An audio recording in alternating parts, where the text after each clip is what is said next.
৩০ সে জ্যৈষ্ঠ নিচনা গ্রামে আজকে প্রসাদ হিসাবে অন্যের আয়োজন ও ক্রিয়া ছিলেন।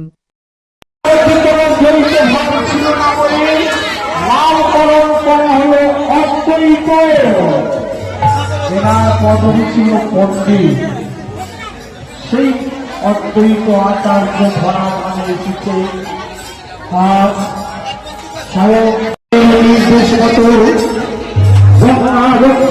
স্নান করতে যান সঙ্গে নেন একটা করে তুলসী পত্র।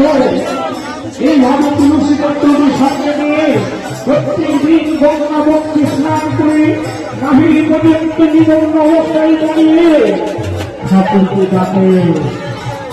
ডাকতে ডাকতে কি হল, দেখতে দেখতে কতদিন, কত মাস, কত বছর কেটে গেল।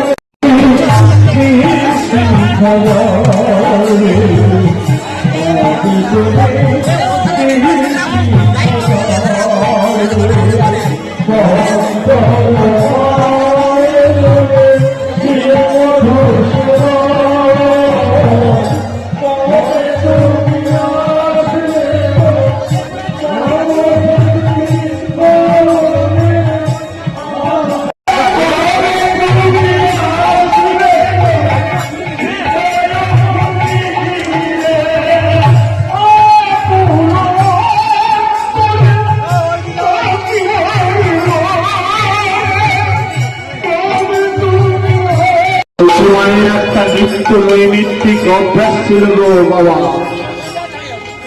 গঙ্গাবক্ষে স্নান করে নাভি পর্যন্ত নিমগ্ন অবস্থায় দাঁড়িয়ে এক গণ্ডুষ গঙ্গা জল নিয়ে সূর্য দেবতাকে সূর্যার্ঘ্য নিবেদন করতে, নিবেদন করার পর বাকি জল তিনি নিজে ভোগ করতেন।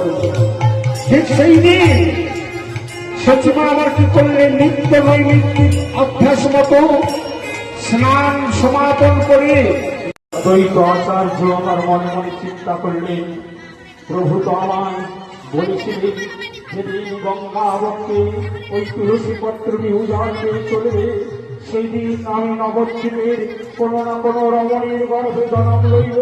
না না, আমায় দেখতেই হবে ওই তুলসী পত্র বিহুজার কোথায় উপনীত হয়। দেখুন গঙ্গার জলে